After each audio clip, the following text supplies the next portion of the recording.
안녕하세요. 저는 경기도에 살고 있는 30대 여자입니다. 저는 치과에서 페이 닥터로 일하고 있어요. 오늘은 오전 진료만 있는 날인데 진료를 끝내고 사연을 듣다 문득 저의 이야기도 들려드리고 싶어서 사연을 쓰게 됐어요. 긴 이야기가 될 수 있지만 잘 들어주세요. 잠시 집안 이야기를 하자면 부모님이 다 살아계신 남편과는 달리 부모님은 제가 어렸을 때 이혼하셨고 전 엄마가 키워주셨어요.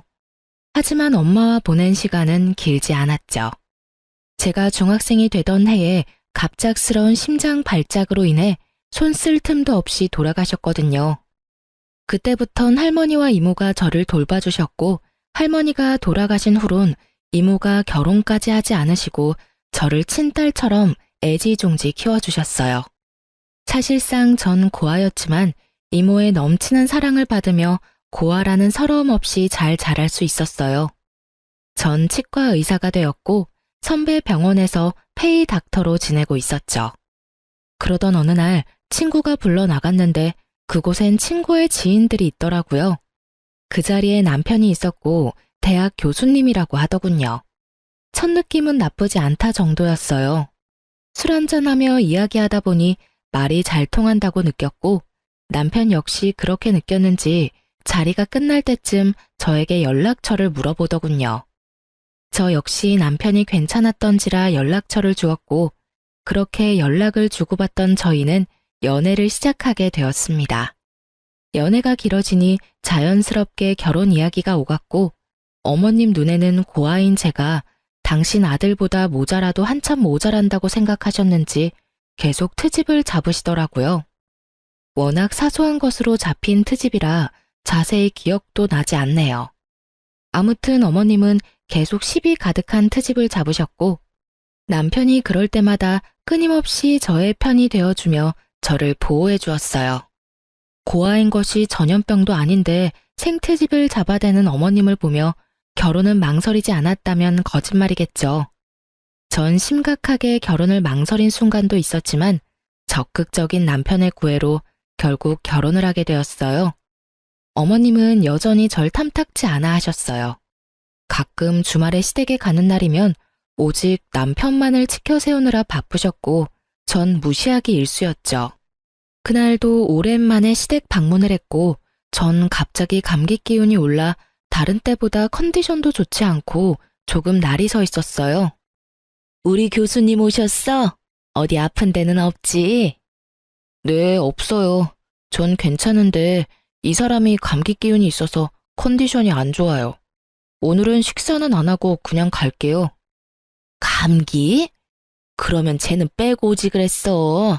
아이 정말 안 되겠어. 아들, 넌 오늘 집에서 자고 가고 쟤는 얼른 집에 보내.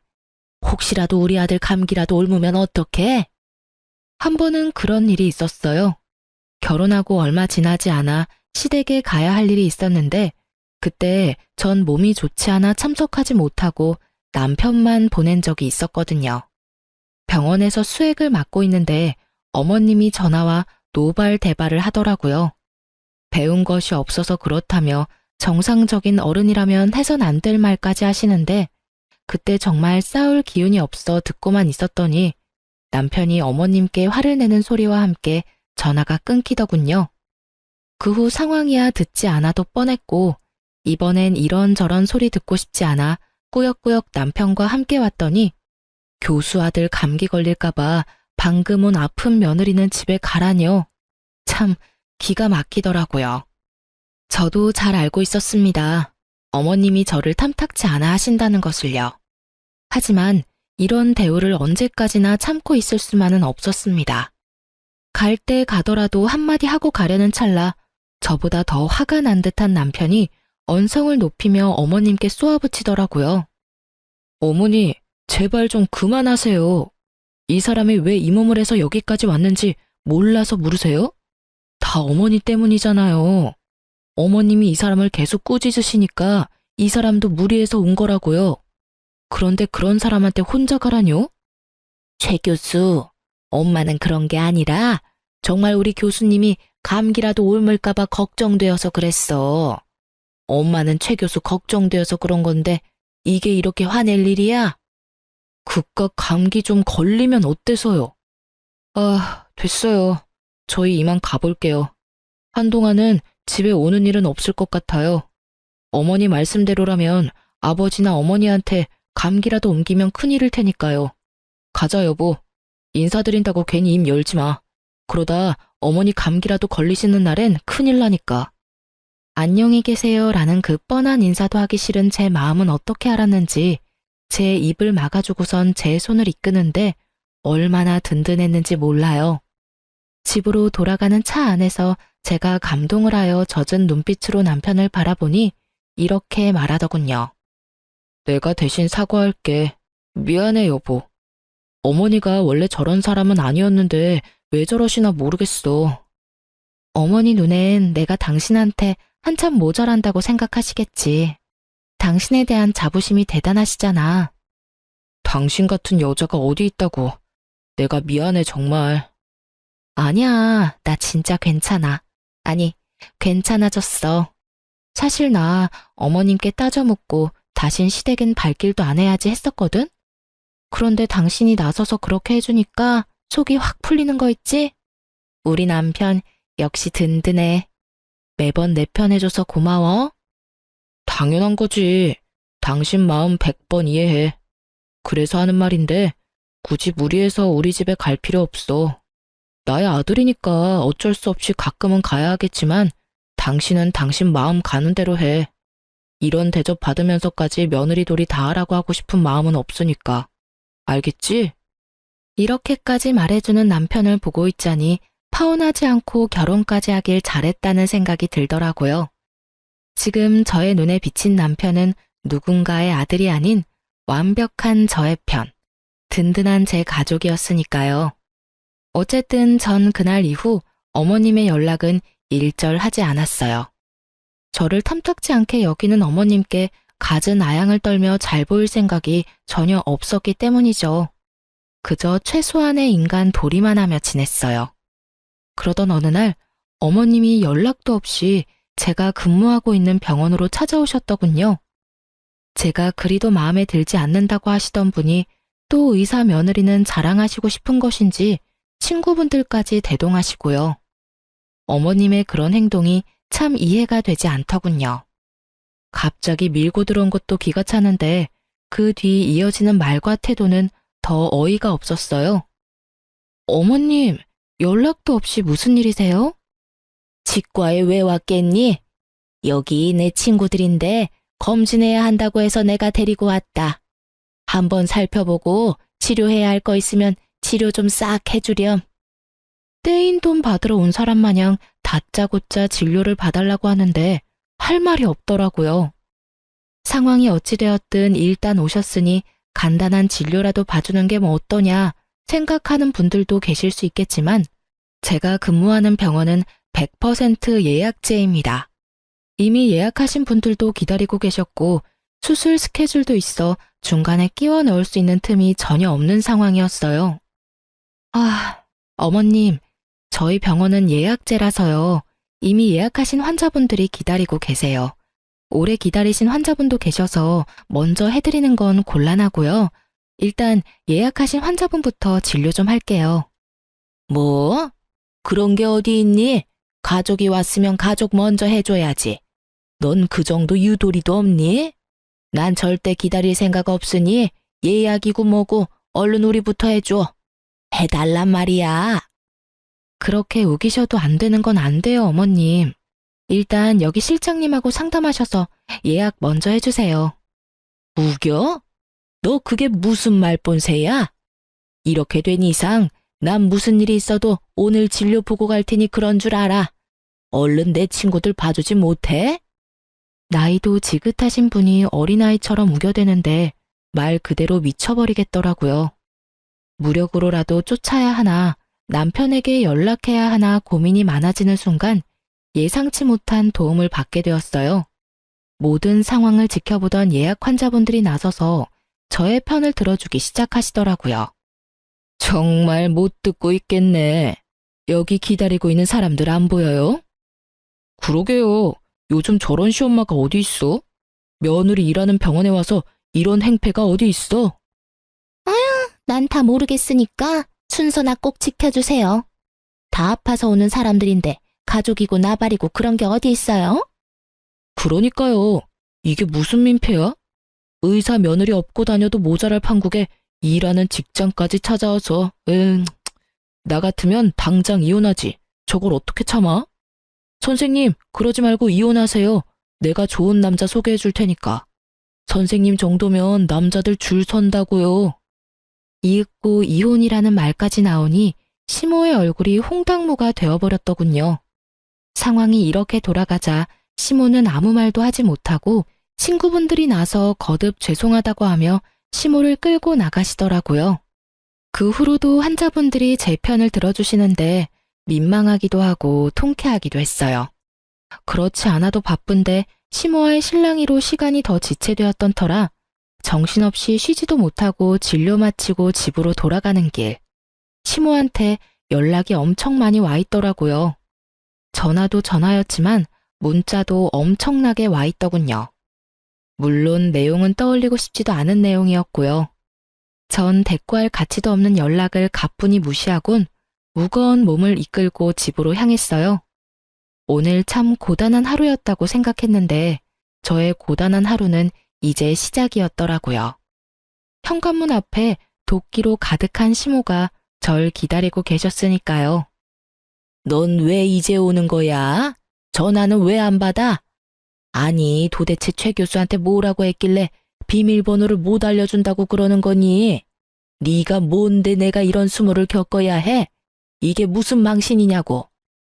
이렇게 쏟아내던 시모는 제가 가까이 다가가자 다짜고짜 뺨을 날렸죠. 정신이 멍해지고 그 어떤 말도 생각나지 않더군요. 그때 시모 입에서 제 정신을 깨워줄 말들이 쏟아져 나오기 시작했어요. 이런 버르장머리도 없는 년. 네가 감히 내 친구들 앞에서 내 망신을 줘? 그깟 이빨 좀 봐주는 게 뭐가 그리 힘들다고?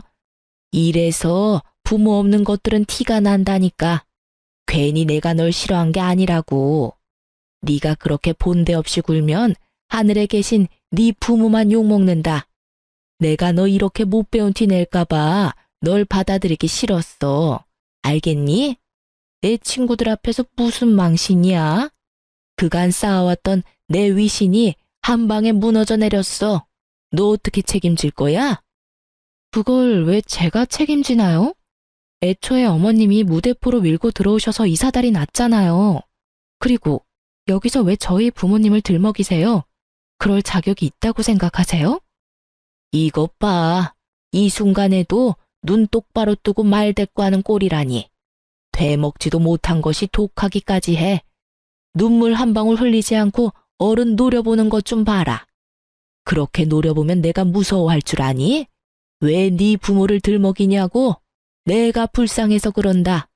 이런 것도 자식이라고 낳고 기뻐했을 네 부모가 불쌍해서 그래. 이 말 같지도 않은 폭언들을 듣고 있는데 정말 어른만 아니면 욕을 하며 딱이라도 때려버리고 싶더군요. 머리끝까지 화가 올라 온몸이 부들부들 떨리면서 이성의 끈이 끊기려는 순간 다급히 다가오는 발소리가 들렸고 이내 제 앞을 막아서는 남편의 뒷모습이 보이더라고요.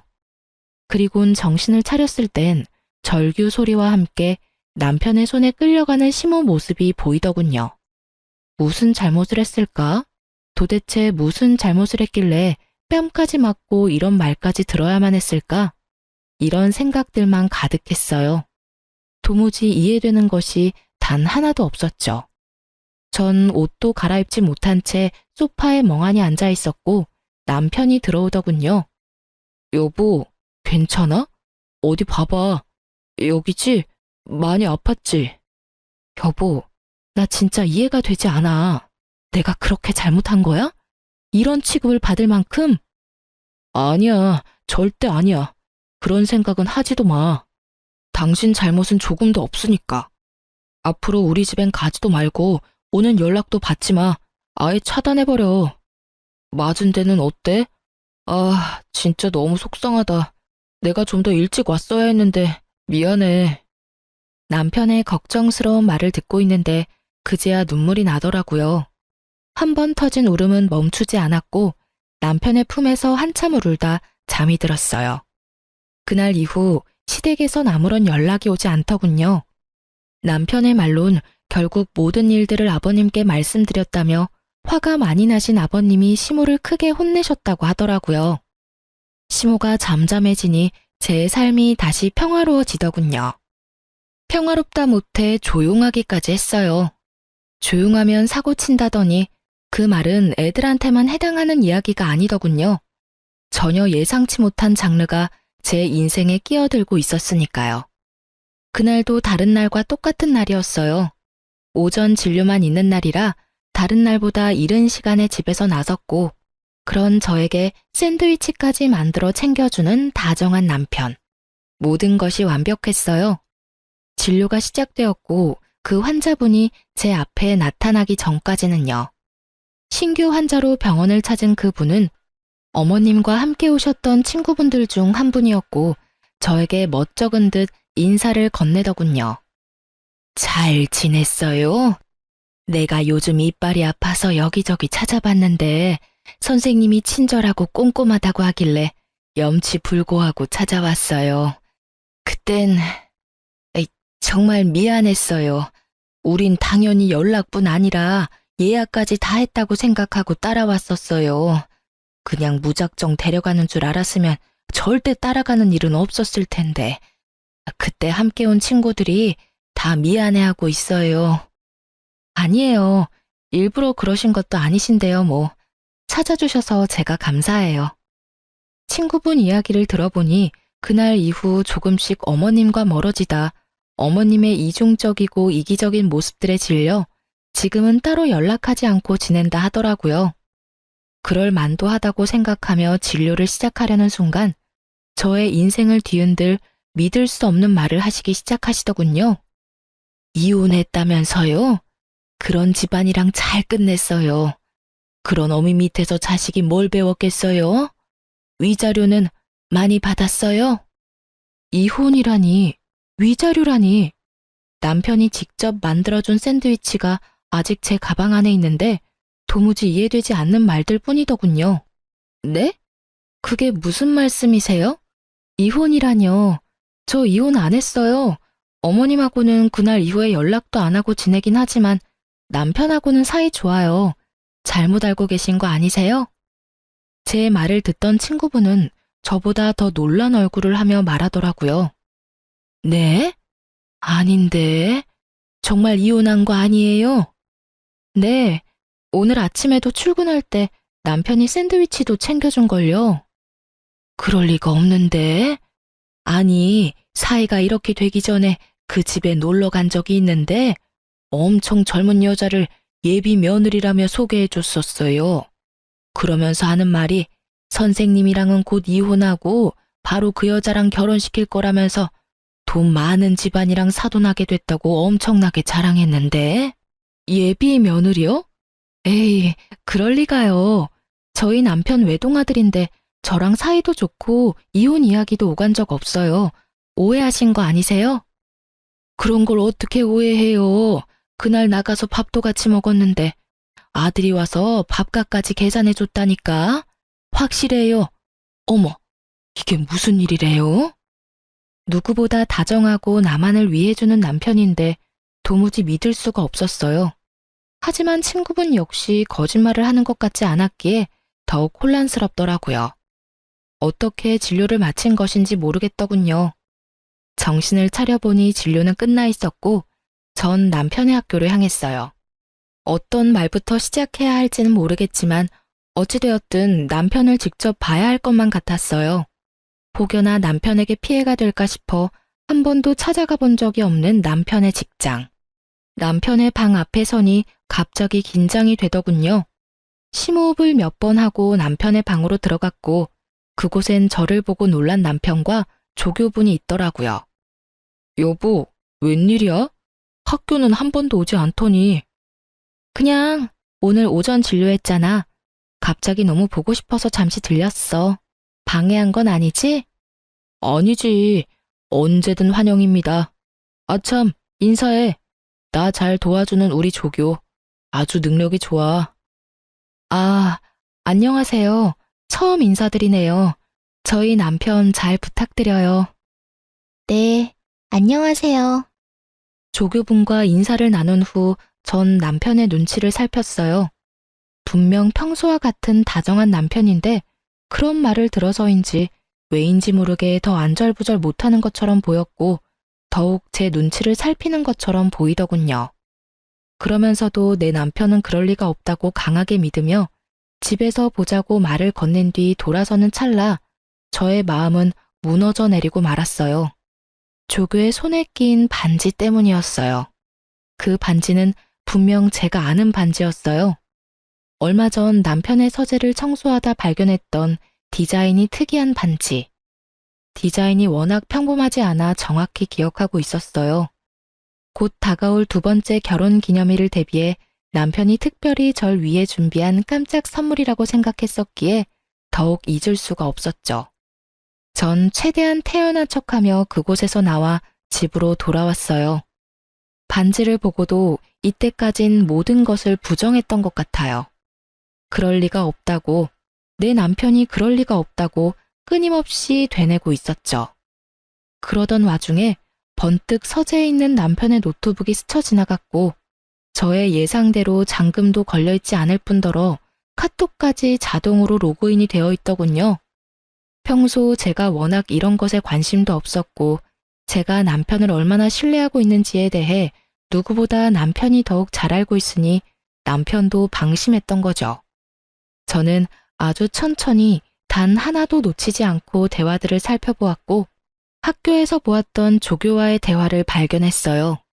대화의 내용은 외도를 증명하기에 부족함이 없는 더러운 내용들이 가득했고 친구분의 말씀대로 이미 시댁을 오가며 결혼한 사이처럼 지내고 있더군요. 25살, 상간녀의 나이였어요. 보기에도 젊어 보인다고 했는데 정말 어리더군요. 모든 내용이 경악 그 자체였지만 가장 저를 화나게 했던 건 이모에 대한 멸시였어요.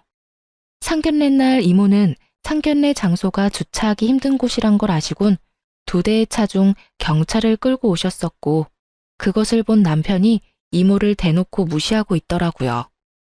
상견례 때 옷은 그런 대로 차려입었길래 그래도 돈은 좀 있는 집안인가 했더니 상견례 끝나고 보니까 경차 타고 가더라니까. 내가 얼마나 황당했는 줄 알아? 아마도 그 옷도 다 빌려 입었거나 짝퉁일 거야. 다시 생각해보니까 가방도 좀 조잡했던 것 같기도 하고. 그러게, 왜 그런 고아랑 결혼했어? 만나다 보니까 그렇게 됐지. 그렇게 없는 집인 줄 몰랐다니까. 그러면서 꼴에 치과 의사라고 콧대는 얼마나 높은지. 어머니는 어머니대로 날리고 와이프는 와이프대로 날리고 나도 중간에서 지쳤어. 손이 떨리더군요. 저렇게 생각하는지는 꿈에도 몰랐으니까요. 평소 이모한테 저보다 더 자주 연락하고 잘하던 사람이 바로 남편이었어요.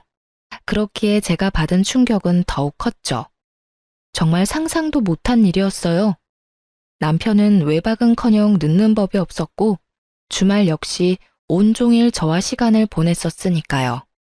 상대가 학교에서 늘 함께하는 조교라는 사실을 몰랐다면 아마 전 끝까지 아니라고 남편을 믿어줬겠죠. 전 떨리는 손을 겨우 진정시키고선 대화 목록들을 다 살펴보았고 경악스러운 것은 여기서 끝이 아니더군요. 어머님과 나눈 대화도 남아있었는데 그곳엔 저에게 앞으로 절대 연락도 하지 말고 오늘 한 이야기는 절대 아버님에겐 티내지 말고 기다리라고 하더군요. 만나는 여자애는 조만간 보여주겠다고요. 날짜를 보니 어머님이 제 뺨을 날린 날이었는데 내용을 보아하니 그날 집으로 모셔다 드리며 외도 사실을 알린 것 같더군요. 충격에 빠진 제 머리와는 달리 손은 부지런히 대화 내용을 저장하고 있었고 전 증거를 더 모으며 때를 기다리기로 했어요. 그러면서 이모에게 모든 사실을 알렸죠. 이모, 내 남편 아니, 이 빌어먹을 놈이 바람 피우고 있어. 그것도 25살 조교랑. 자세한 이야기는 만나서 이야기해 줄 테니까 우선 내가 뭘 해야 하는지부터 말해줘. 뭐? 그게 사실이야? 이 새끼를 진짜. 너 모은 증거 이모한테 다 보내고 사소한 거라도 다 모아놔. 내가 그놈 가만두지 않을 테니까. 이모는 이모대로, 전 저대로 이혼을 준비하기 시작했어요. 전 아무렇지 않은 척 남편을 대했지만 생각보다 그건 참 힘든 일이더라고요. 특히 한 침대를 쓰는 것만큼은 도저히 할 수가 없어 가짜 기침을 해대며 감기를 핑계로 각방을 쓰자고 했어요. 여보, 나 아무래도 간호사한테 감기가 옮았나 봐. 컨디션도 심상치 않은 게 독감으로 이어질 것 같은데 한동안은 우리 각방 쓰자. 혹시나 당신까지 아프면 큰일 나. 아무리 그래도 각방은 좀 그렇지 않을까?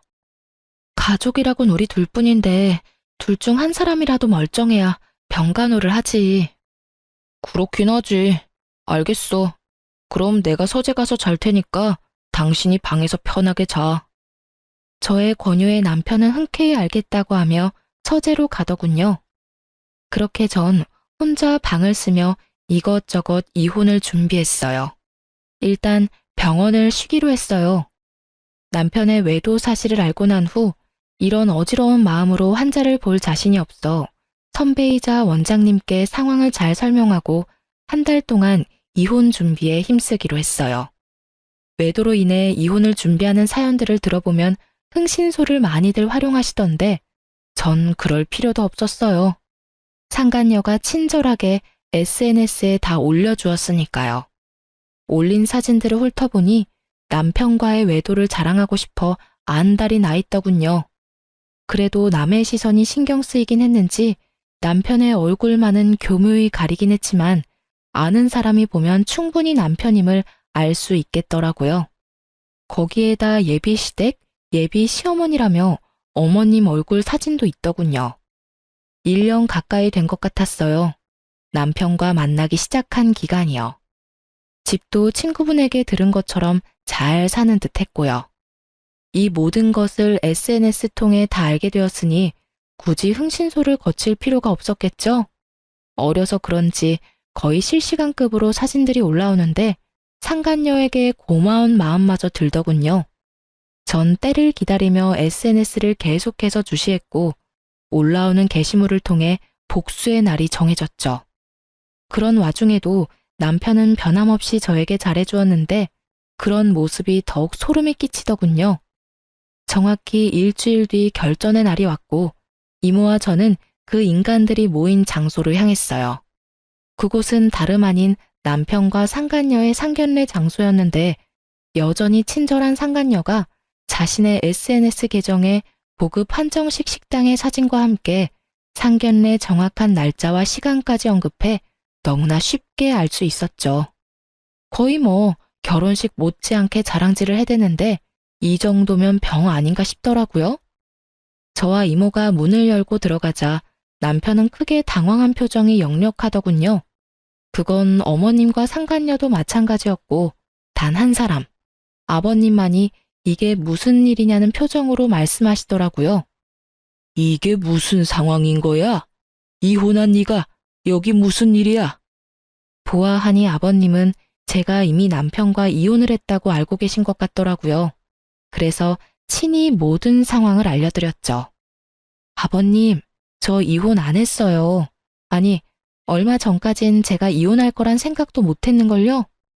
저도 얼마나 놀랐는지 몰라요. 당사자도 모르는 이혼이 진행되고 있었다니까요. 사실 아버님의 잘난 교수 아드님이 저 몰래 바람까지 피우고 있더라고요. 거기에다 저랑 결혼한 지 2년밖에 안 됐는데 저 여자랑 바람 피운 건 1년이나 됐더라고요. 제가 저딴 놈을 믿고 결혼 하나는 잘했다고 생각하고 살았으니 제 발등 제가 찍었죠 뭐. 이것까지도 충분히 기가 차는데 이혼도 안 한 남편이 다른 여자랑 이런 상견례 자리까지 만들었으니 제가 안 찾아오고는 못 베기겠더라고요. 그래서 이 모든 상황을 뒤집어 엎으려고 오게 됐어요.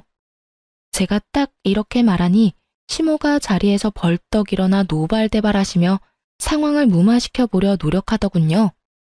너 그 입 다물지 못해?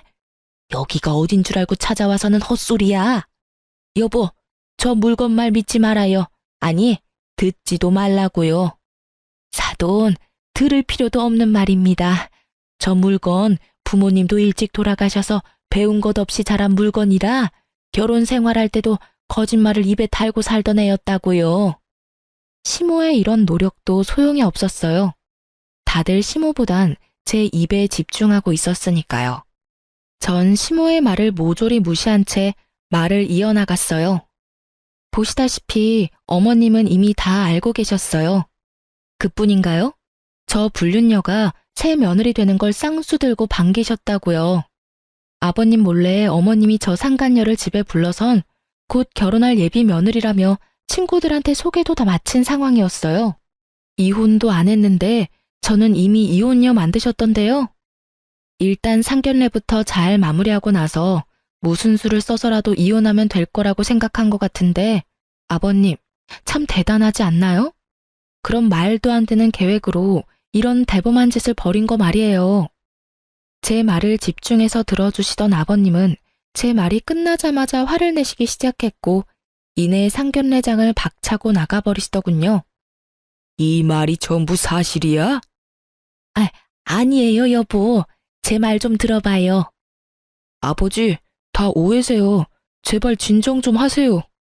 이런 인간 같지도 않은 놈이 감히 이딴 짓을 해? 이게 무슨 집안 망신이야? 두 사람 다 나한테 할 말이 많은 것 같은데 그 말들은 집에서 이야기하도록 하지. 여긴 두 사람이 저지른 일이니 두 사람이 알아서 해결하고 와. 그렇게 아버님이 떠나시고 남은 사람은 상간녀와 상간녀의 가족들, 그리고 저와 이모의 시선을 한 몸에 받고 있는 시모와 남편 놈뿐이었죠.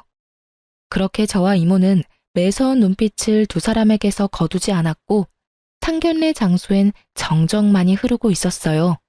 그 순간 상간녀의 아빠가 다가와 이모에게 고개를 숙이며 인사를 건넸어요. 안녕하세요, 선배님. 오랜만입니다. 그래, 김 검사. 잘 지냈어? 아, 잘 지냈냐고 하기엔 상황이 좀 그렇긴 하네. 그러게요.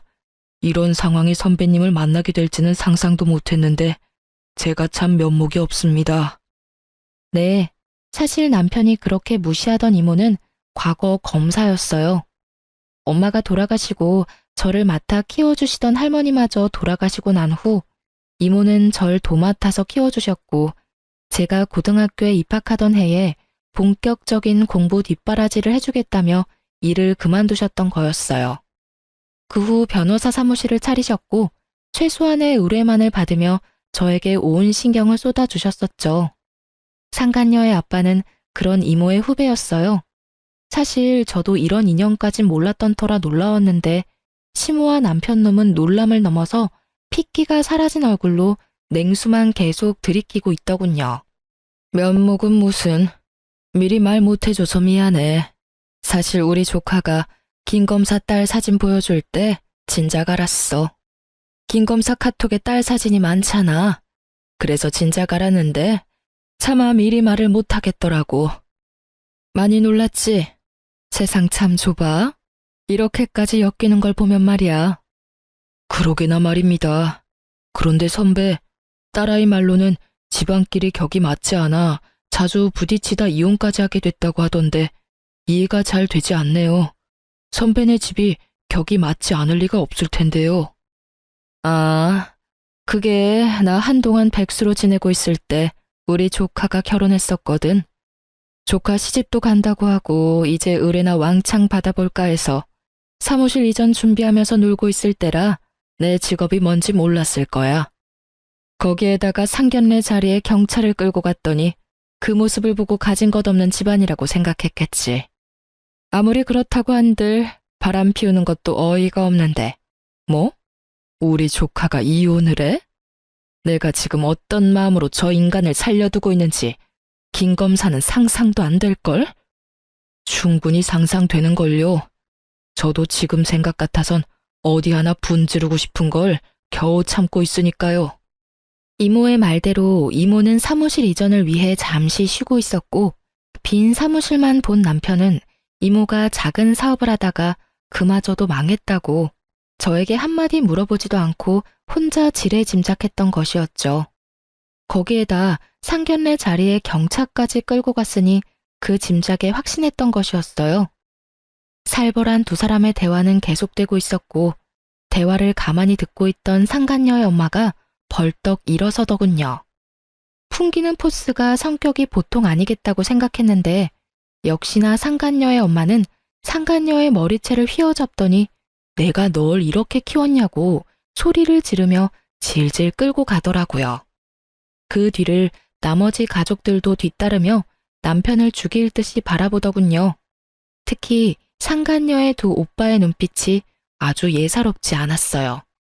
저를 배신해가면서까지 그렇게 사랑한다던 여자가 끌려가는데도 남편은 찍소리 못하고 벌벌 떨고만 있더군요.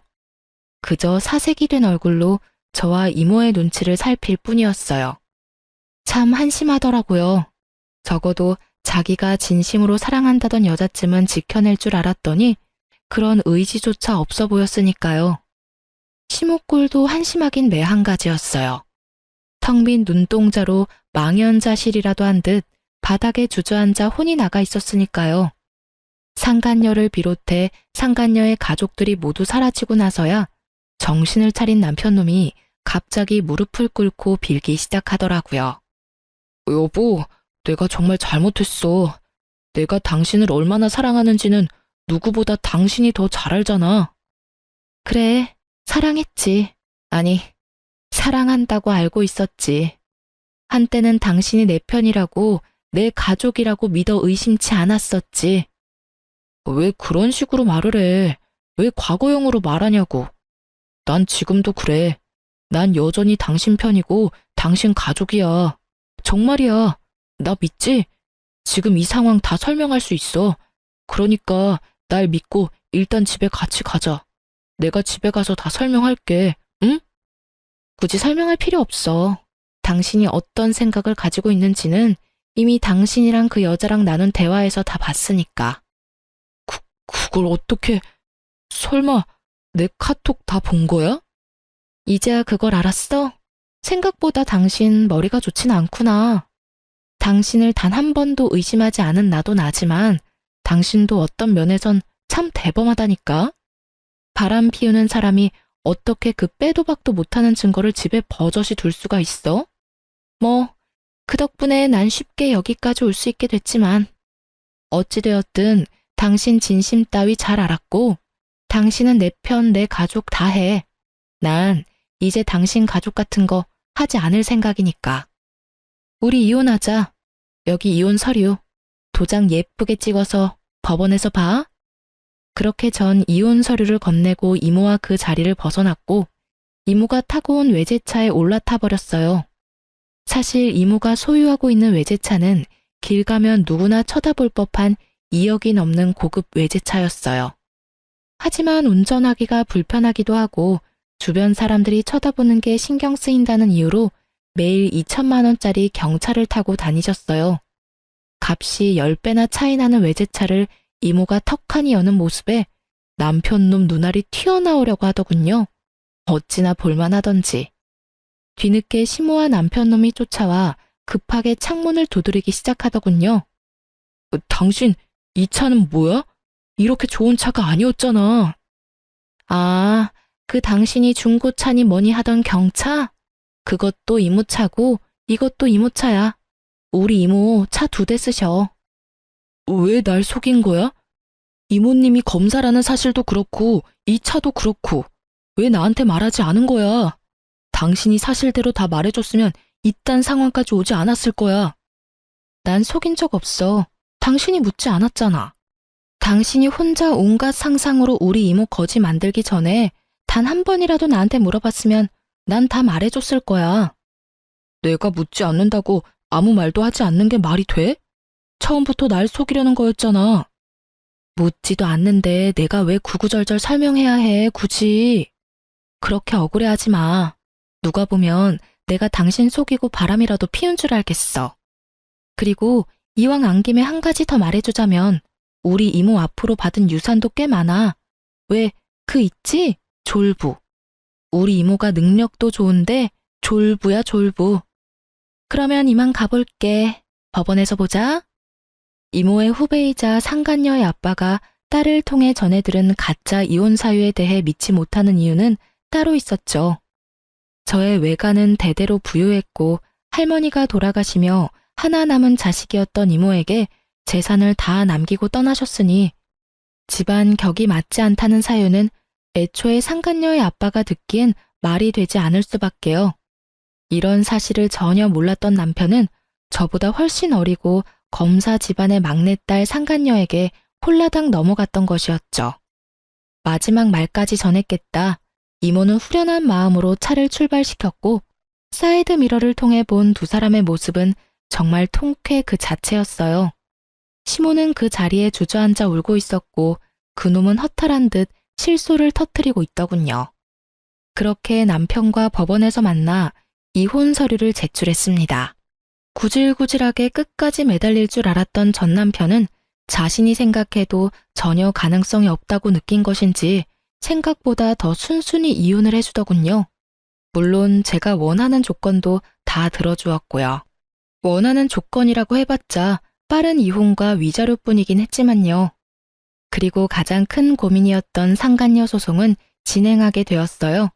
사실 이모 지인의 딸이라 어떻게 해야 할까 고민을 했는데 상간녀의 엄마에게 연락이 오더라고요. 다름이 아니라 상간녀 소송 고민하고 있다는 말을 애 아빠한테 전해 들어서요. 네, 아무래도 이모랑 아신다고 하니 제가 소송까지 하기가 좀 그래서요. 굳이 제가 소송까지 하지 않아도 충분히 부모님께서 벌을 주실 것 같기도 했고요. 그러지 말고 진행하세요. 네? 상간녀 소송하셔도 됩니다. 애 아빠와 전 죄를 지었으면 벌 받아야 한다고 생각해요. 제 딸이지만 그쪽한테 씻을 수 없는 죄 지은 게 분명하고 제 딸이라고 해서 아빠의 인맥을 이용해 그 벌을 피하게 할 생각 전혀 없습니다. 그러니 상간녀 소송 진행할 생각이었다면 그냥 진행해달라고 부탁드리려고 전화했습니다. 그렇게 전 상간녀 소송도 진행했고 당연히 승소했습니다. 그 뒤로 두 연놈은 어떻게 됐냐고요? 일단 상간녀의 소식은 이모에게 전해 들었는데 상간녀는 집과 인연을 끊고서라도 전 남편과 결혼하겠다고 고집을 피웠다고 하더라고요. 아무리 고집을 피워대도 부모님들이 설득되지 않자 결국 짐을 싸서 전시댁으로 가버렸고 그런 상간녀를 전시댁에서도 받아주지 않았다고 하더라고요. 그랬겠죠. 집을 버리고 온 상간녀는 더는 매력적인 며느리감이 아니었을 테니까요. 그저 가진 것 없는 어린 여자일 뿐이었을 테죠. 그렇게 버림을 받고 집으로 돌아온 상간녀는 그제야 큰 후회와 반성을 하고 있다고 하더군요. 그 반성이 진심인지는 저는 알 수 없지만요. 그리고 전 남편 역시 난리가 났다고 들었어요. 그 눈빛이 예사롭지 않던 두 오빠는 동생이 큰 잘못을 저지르긴 했으나 동생이 그렇게 사랑한다고 하니 참고 있었는데 가족과 영까지 끊어가며 사랑 찾아 떠난 동생이 결국 시댁에 버림받고 돌아왔으니 두 오빠는 더 이상 참을 이유가 없었죠. 학교로 찾아가 난동을 피웠다고 하더군요.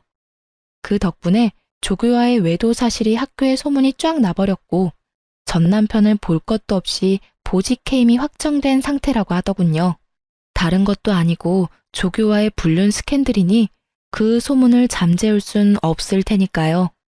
전 치과에 다시 출근했고 이혼 의사 확인서도 제출했네요. 비로소 그 끔찍한 인간과 호적도 따로 쓰게 되었어요. 전 이혼하기 전과 다름없이 잘 지내고 있어요. 며칠 전 저의 은인과도 같은 친구분이 치료를 마무리하시기 위해 오셨는데 이번엔 통쾌한 소식을 가지고 오셨더라고요. 전 시모도 이혼당하게 생겼다며 저보다 더 신나서 말씀하시더군요. 글쎄, 미순이도 이혼당하게 생겼잖아요. 그 자랑자랑하던 교수 아들이 그 대단한 교수직에서 잘렸잖아요. 그때도 난리였다지. 왜 그런 소문은 얼마나 빠르게 퍼져. 그년 오빠들이 학교로 찾아와서 아주 죽기 직전까지 패놨다고 하던데. 그 꼴을 본 미순이 남편이 꾸역꾸역 참고 있던 화가 폭발해서 둘 다 내쫓아버렸대요. 그 동네 사는 다른 친구가 말하기론 신발도 제대로 못 신고 쫓겨나서 울고불고 빌고 난리였다는데 내가 그 꼴을 직접 못 봐서 얼마나 원통하던지. 그나마 미순이 옹호하던 친구들도 상황이 이렇게 되니까 혹시나 자기한테 빌붙을까봐 다들 연 끊고 지낸다고 하더라고요.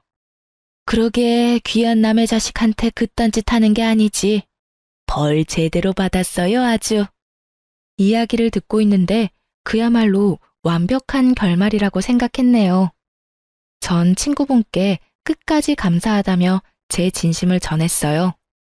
이분이 아니었다면 전 감쪽같이 남편의 소름 끼치는 연기에 속아 이혼당하는 그 순간까지 손 한 번 쓰지도 못하고 꼼짝없이 당했을 테니까요. 그것뿐인가요? 그 연놈이 행복하게 살아가는 꼴을 지켜만 보고 있었을 생각만 해도 오장육부가 뒤틀리는 기분이네요. 어쨌든 전 진심을 전하며 또 치료할 일이 있으시다면 꼭 연락 달라고 했어요. 물론 비용은 받지 않았어요. 제 사비라도 들여 치료를 해드릴 생각이었는데 모든 사실을 알고 있는 원장님이 왜 제 돈을 쓰냐며 그분은 앞으로 평생 진료 공짜라고 해주시더군요. 남편 하나 잘못 골라서 그렇지 제 주변엔 저를 사랑하고 아끼는 사람이 많았구나 하고 깨달았네요. 요즘 전 이모의 옆집으로 이사해서 거의 함께 살다시피 하고 있어요. 끼니도 함께 해결하고 이모가 제 집으로 와서 잠도 자주 자고 가고요. 그럴 바엔 같이 살지 왜 하필 옆집인지 궁금해하시는 분들이 계실 텐데요. 그 이유는 바로 이모가 드디어 연애라는 걸 하시기 때문입니다. 왜 이렇게까지 기뻐하냐고요? 이모의 연애 몇 번 본 적은 있어요. 저를 키워주신 세월이 얼만데 그간 연애를 한 번도 하지 않았다고 하면 거짓말이죠. 연애를 하긴 하셨는데 지금처럼 진지하고 느낌이 좋은 이모의 연애는 처음 본지라 요즘 제가 더 설레고 있답니다. 기대하는 바가 아주 커요. 2024년 올해 저의 계획이자 바람은 이모 뒷바라지를 부지런히 해 시집 보내는 것이에요. 이때껏 이모가 저에게 아낌없이 모든 사랑을 베풀어 주셨듯이 저 역시 이모의 뒷바라지를 하며 아낌없이 효도하려고요. 물론 제 인생도 중요하니 열심히 즐기며 살 겁니다. 이렇게 연애 기간보다도 결혼 생활이 더 짧았던 제 이야기도 끝이 났습니다. 어떠셨을지 모르겠네요.